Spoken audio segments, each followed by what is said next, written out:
Now we are going to complete this chapter number 2 of the NCERT textbook, solutions. Okay, we had our sessions. Now we are coming to the end of the chapter, so please pay attention. This is a short topic of abnormal molecular mass. Now what is abnormal molecular mass? Let us have a look here. Unit 2, solutions. You come to abnormal molar mass topic. For an electrolytic solution should not be concentrated. There should be neither association or dissociation of the solute particles, ideally. But what happens is, like for example, if you take the example of glucose and urea, there is no association and dissociation. Okay, but if you take, say, ionic salt, example NaCl or KCl, there is dissociation. If you take the example of acetic acid, that time there is association. Dissociation, association. Now let us see what is dissociation and association with an example. KCl, it will always dissociate into K plus and Cl minus aqueous. Now normally the molar mass of potassium chloride is 74.5 gram. Now that dissociates to potassium ion and chloride ion. Similarly, during association, 2 moles of acetic acid dimerizes to form acetic acid. The structure is given in your textbook. You can see how acetic acid forms hydrogen bond and 2 molecules joins or bonds together through a hydrogen bond. It's not joining, it is bonding. Dimerization is a phenomena in which 2 molecules are bonded wide hydrogen bond. So that is there in the book. You have already seen it, so I don't have to explain it to over here. In the book it is given, because that is something which comes from standard 11. In standard 11 we have seen a lot of hydrogen bonding. What is hydrogen bond? So it comes from there. So 2 moles of acetic acid dimerizes to give CH3COH twice, which is known as dimer. It is also known as ethanoic acid, or it is also known as, ethanoic acid is IUPAC name, while acetic acid is common name. Clear? So acetic acid, the molecular mass is 60 gram per mole. Now here En gives n moles of A. So En is having more molecular mass, but when it dissociates, like KCl is 74.5 gram, when it dissociates, potassium is 39 and chlorine is 35.5. So naturally there is error in the molecular mass, so this molecular mass has to be less. In this case of association, this side, to the left hand side, the molecular mass is less, but here when it dimerizes, because molecular mass of acetic acid is 60 gram per mole, but when it dimerizes, there is error, 60 plus 60, because two molecules are coming together to form a single molecule. So there is error, and that is why it is known as abnormal molecular mass.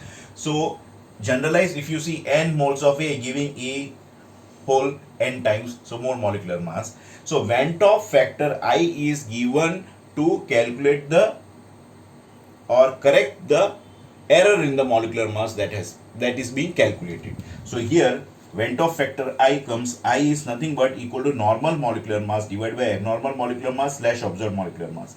I is equal to nothing but observed colligative property, Cp is nothing but colligative property, divided by calculated colligative property. I is again total number of moles of particles after dissociation or association divided by number of moles of particles before association or dissociation. Barabar? So after dissociation, association, and before dissociation, association.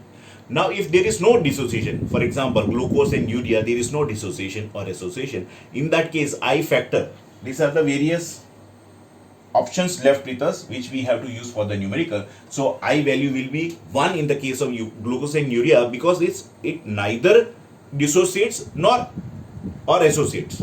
Okay, there is neither association or dissociation in case of glucose and urea. But if there is association, I factor will be less than 1, and if there is dissociation, I factor is always greater than 1. We will see in the numerical, so you will understand better.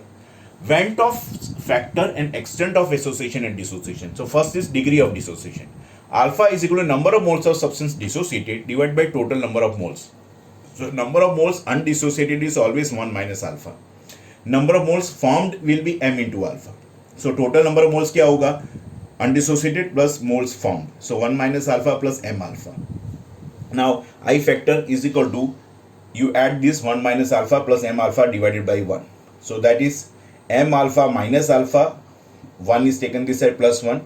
You take alpha common, so you get m minus 1 plus 1 divided by 1. Now what you will get? This 1 is taken this side, so I minus 1. Alpha into m minus 1 divided by 1, it remains same. So alpha into m minus 1. Now alpha degree of dissociation will be I minus 1 divided by m minus 1. Now what is m, sir? Is a question that comes to you. So for example, for NaCl, two particles are dissociating, so the m factor has to be 2, Na plus Cl minus. Na2SO4, if you see, you will have 2 Na plus and SO4 2 minus. That means two particles from Na and SO4 2 minus, there will be one ion. So one ion of SO4 2 minus and two ions of Na plus. So it will be 2 plus 1, 3. MgCl2, Mg2 plus 2 Cl minus. So two particles of Cl minus and one particle of Mg2 plus. So totally M will become 3. So you would be now very clear. Alpha is degree of dissociation, I is the Van 't Hoff factor, M is the M factor which you get from the dissociation of ionic salts. Second, degree of association. Alpha is equal to number of moles associated divided by total number of moles. Na gives A bracket over subscript n. An is equal to alpha by n, or I can say A at time, that means concentration of A at time t will be 1 minus alpha. So I will be 1 minus alpha plus alpha by n. Divide by 1 as it is. Now this 1 minus, I take alpha by n minus alpha, so alpha is common, so 1 by n minus 1 of bracket over alpha. Alpha you are taking common, you take this side, plus alpha by n minus alpha you take this side, and you take alpha common. So when you take alpha common, it will be 1 by n minus of 1 bracket over alpha. Now this is taken this side, so this will be I minus 1. Alpha you take this side, so alpha equals to, this is taken this side, I minus 1, 1 minus n minus 1 is taken in the denominator. N is nothing but number of moles getting associated. Clear? So this is relative lowering of vaporization, P1 naught minus P1 by P1 naught is equal to I into N2 minus N2 divided by N1, or N2 by N1. This is elevation in boiling point, that is equal to I into Kb. This is molar elevation constant into M. M is molality. Similarly, depression in freezing point is equal to I factor, that is Van 't Hoff factor, into Kf, that is molar depression constant, into M molality. M is molality. Pi osmotic pressure is equal to I into N2 into RT by V, where R is the gas constant, T is the absolute temperature, V is the volume. N2 is the number of moles of solute, I is the Van 't Hoff factor, pi is your osmotic pressure. Now these all numericals we use in our numerical calculation, hence they are important formulas, and normally in the boards we do have numerical based on such calculation. Okay, so that's the end of the story, and that's the end of the chapter. Now we will have a session for numerical part. Okay, I will be sending you the numerical material. We will have the notes of the chapter, as well as we will have the solved numericals, and we will have a difficulty session online for discussing the difficulty of the numericals of different levels. We have level 1, level 2, level 3. Okay, different types of stages of numerical are there. We will be discussing that online. Okay, with on the Zoom class or on the Google Meet class. That is the most convenient one. So my students, please do cooperate. Please do practice this all formula, because we have come to the end of the theory of this particular chapter. Okay, so bye for now. We will be meeting again.